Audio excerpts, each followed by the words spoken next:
Okay, here in Ferns, this little abbey behind me used to be on 600 acres and they used to grow for all the monks in here. So I'll just have a quick little fly around.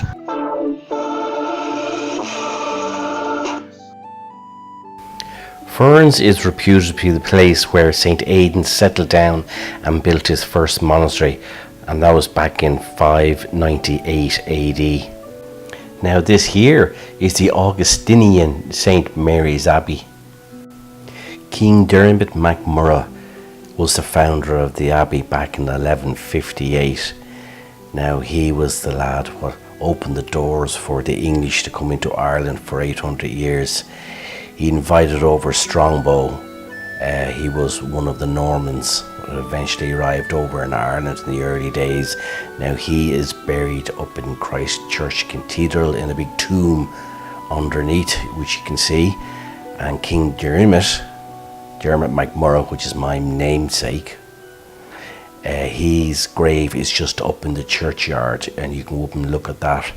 It's not very big, but it's still there. Now flying over here at about 22 meters, this is St. Aidan's Church, built in the 13th century by John St. John. Now it's said that John St. John built this church on top of St. Aidan's original monastery.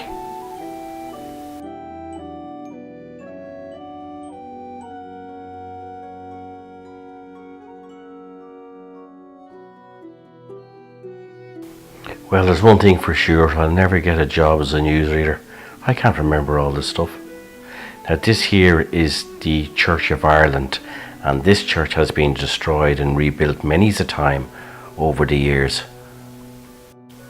The graveyard there on the left hand side, just down at the bottom corner, that's where King Dermot MacMurrough is buried.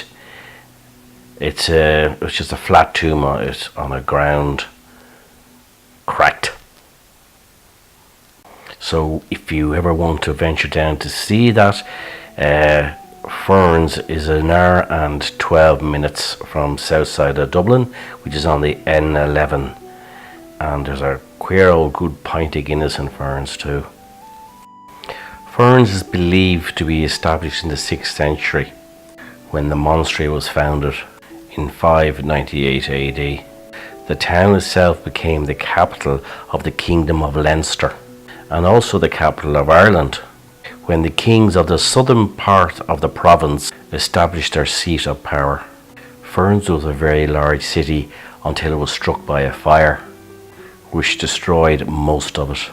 They say the city stretched all the way down to the River Bann. Now I know myself that's a good bit down the road. That does make it a big city.